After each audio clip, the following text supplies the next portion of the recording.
പ്രേമലല്ലേട്ടാ, Israel പുതിയ ചരിത്രം സൃഷ്ടിക്കുകയാണ് എല്ലാ മേഖലകളിലും. അതായത് ആയുധ മേഖലകളിലൊക്കെ ഇസ്രായേൽ പുതിയ കളത്തിലേക്ക് കടക്കുന്നു, അല്ലെങ്കിൽ പുതിയ തലത്തിലേക്ക് കടക്കുന്നു എന്നുള്ള വിവരങ്ങളാണ് പുറത്തു വരുന്നത്. ഇത് ഇറാനെ സംബന്ധിച്ച് ഏത് തരത്തിലായിരിക്കും നേരിടാൻ പോകുന്നത്? ഇറാന് കഷ്ടകാലമാണ്. കാര്യം ഇസ്രായേൽ പോലൊരു രാജ്യത്തിൻ്റെ ശത്രു ലിസ്റ്റിൽ പെട്ടുകഴിഞ്ഞാൽ ഏത് രാജ്യമാണെങ്കിലും അവർ വലിയ രീതിയിൽ ഭയക്കണം. ഇസ്രായേലിൻ്റെ ചരിത്രം അതാണ്. കാരണം വളരെ ഒരു പരിമിതമായ ഒരു രാഷ്ട്രത്തിൽ നിന്ന് ഒരു ലോകശക്തിയായിട്ട് ഇസ്രായേൽ മാറിയിട്ടുണ്ടെങ്കിൽ അത് അവരുടെ കൃത്യം പറഞ്ഞാൽ അവരുടെ നിലപാടിൻ്റെ അല്ലെങ്കിൽ അവരുടെ കാർക്കശ്യ ബുദ്ധിയുടെ ഒക്കെ ഒരു ഫലമാണ്.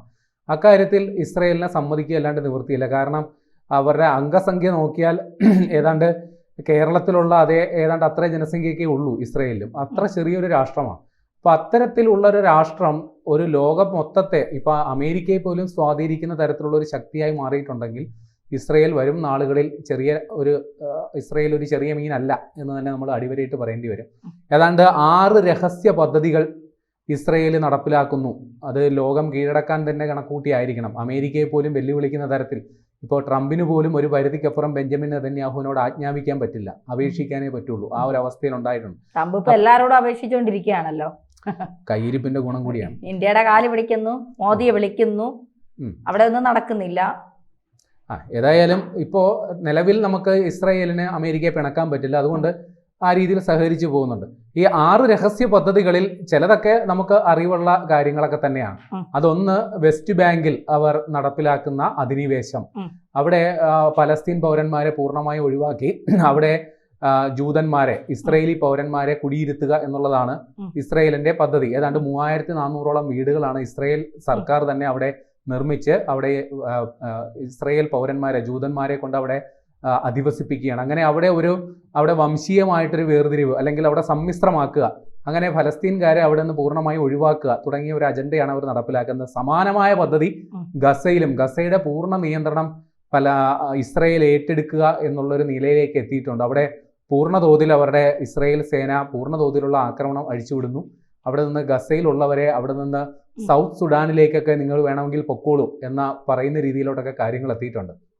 ഇനി ഉള്ള സംഗതി ഇറാനിട്ടുള്ള പണിയാണ്. നേരത്തെ ഇറാനെതിരെ ഏതാണ്ട് 2 ആഴ്ചയോളം നീണ്ട യുദ്ധത്തിൽ ഇസ്രായേലിൻ്റെ വ്യോമസേനയാണ് ഏറ്റവും നിർണായക പങ്ക് വഹിച്ചത്. കാരണം ഇസ്രായേലിന് കാര്യമാത്ര പ്രസക്തമായ ഒരു വ്യോമ പ്രതിരോധ സംവിധാനമോ വ്യോമസേനയോ ഇല്ല എന്നുള്ളതാണ് വാസ്തവം. അപ്പോൾ ഇറാൻ്റെ ആകാശം മുഴുവൻ ഭരിച്ചത് ഇസ്രായേലിൻ്റെ വിമാനങ്ങളാണ്. അപ്പോൾ അതിനെ അവരെ പ്രാപ്തരാക്കിയത് അവിടെ ഒരു രാജ്യം കടന്നാണ് ഇസ്രായേലിന് അങ്ങോട്ട് എത്താൻ പറ്റുക. അപ്പോൾ ഉറപ്പായിട്ടും ദീർഘദൂരം സഞ്ചരിക്കണം. അപ്പോൾ വഴിമധ്യേ ഇസ്രായേലിൻ്റെ യുദ്ധവിമാനങ്ങൾക്ക് ഇന്ധനം നിറയ്ക്കേണ്ടി വരും. അപ്പോൾ അതിന് ഉപയോഗിച്ചിരുന്ന ടാങ്കർ വിമാനങ്ങൾക്ക് പകരം പുതിയ 2 ടാങ്കർ വിമാനങ്ങൾ ഇസ്രായേൽ സേന വാങ്ങുകയാണ് ബോയിങ്ങിൽ നിന്നും.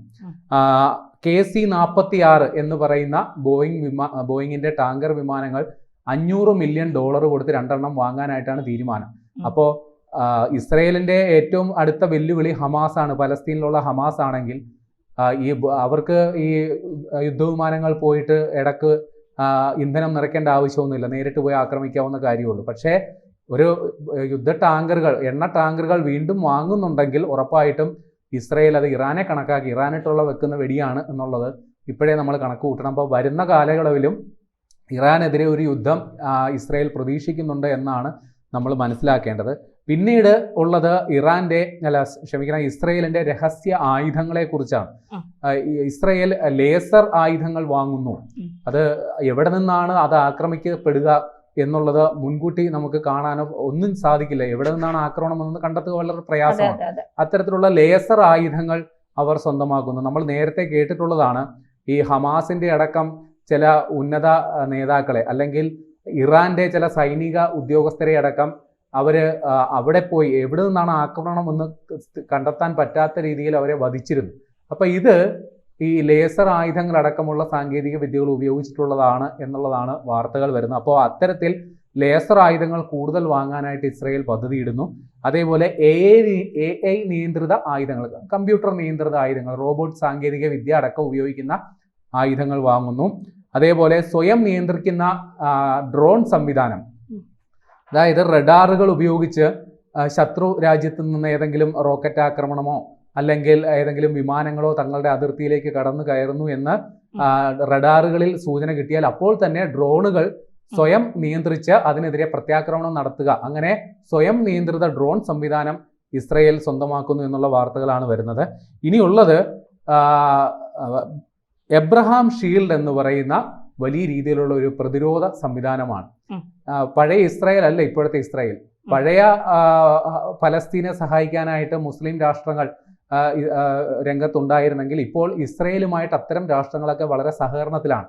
ഉദാഹരണമായി പറഞ്ഞാൽ സൗദി അറേബ്യ, UAE, ബഹ്റൈൻ അടക്കമുള്ള രാജ്യങ്ങളൊക്കെ തന്നെ ഇസ്രയേലുമായിട്ട് വളരെ അടുത്ത സൗഹൃദം പുലർത്തുന്നു. അപ്പോൾ ഈ രാജ്യങ്ങളുടെ അടക്കം സംരക്ഷണ ചുമതല ഇസ്രയേൽ ഏറ്റെടുക്കുന്ന രീതിയിൽ, അല്ലെങ്കിൽ അമേരിക്കയുടെ പിന്തുണയോടുകൂടി ഇസ്രയേൽ ഏറ്റെടുക്കുന്ന രീതിയിൽ ഉള്ള ഒരു പ്രതിരോധ സംവിധാനം, സൈനിക പ്രതിരോധ സംവിധാനം, അതിനാണ് എബ്രഹാം ഷീൽഡ്.